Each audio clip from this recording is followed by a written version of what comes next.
নবীর উম্মত দাবি করো কি করে তুমি, বলো উম্মত দাবি করো কি করে তুমি। নবীর উম্মত দাবি করো কি করে তুমি, বলো উম্মত দাবি করো কি করে তুমি।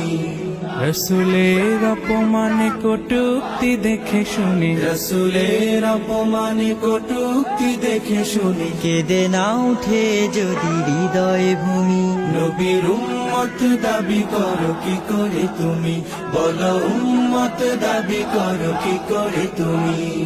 যে মায়ার নবী দিত দিনের দাওয়াত, মুখ বুঝে সয়ে যেত পাথরের আঘাত। যে মায়ার নবী দিত দিনের দাওয়াত, মুখ বুঝে সয়ে যেত পাথরের আঘাত। নিষ্পাপ সে নামে কালে দে